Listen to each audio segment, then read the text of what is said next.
In November 2024, I published a video to mark the end of the World of Top Gear exhibition, which ran for 15 years at the National Motor Museum in Beaulieu, Hampshire. To my surprise and delight, it quickly became the most popular piece of original content on my channel. In the video, I took you on a tour of the exhibition a few days before its closure and commented on the quirky and strange sights. I reminisced on the history of the TV show, the presenters, and the lasting legacy.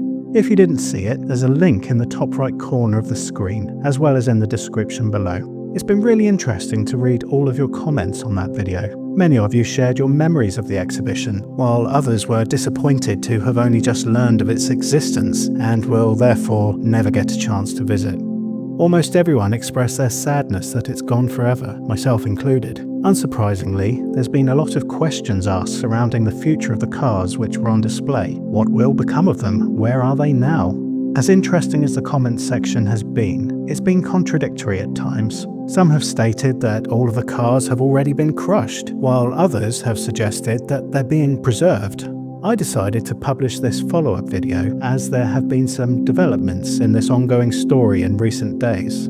According to multiple news outlets, BBC Studios, the commercial arm of the BBC, have released the following statement. We have rehomed the majority of the show's iconic vehicles from the now closed World of Top Gear exhibition at the National Motor Museum, and we're pleased to confirm that many of them will be available for public viewing at a soon-to-be-announced new location.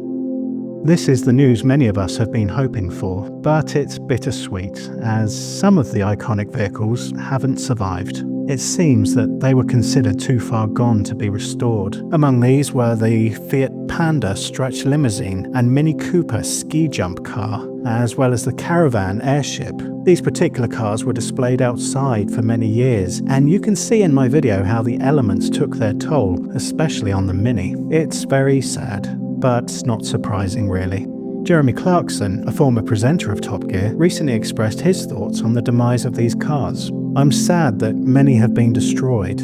I guess the problem is some people see cars as just 1.5 tons of glass, plastic, metal and rubber. But to petrol heads, they're more than that. That's especially true of cars we used on Top Gear. One would imagine that the indestructible Toyota Hilux would have been at the front of the queue for the crusher, but it appears to have been saved. This is fantastic news as it's one of the most striking of all the display vehicles. I think it's in such a state that it's now become a piece of art, not something to put back on the road. That would certainly be a challenge. No, something to simply view and admire. Also carrying on to fight another day are all three of the amphibious vehicles and the all-electric, all-wheel drive, all-terrain Mr. Nippy ice cream van. As of mid-January 2025, I'm not aware of any other specific cars which have been saved. All I can say at this point is that the majority have been, and that's not my personal opinion, that's according to the BBC who own them. I'll certainly be keeping my ear to the ground, as the surviving cars could be put back on display later this year, while others may be restored for promotional work.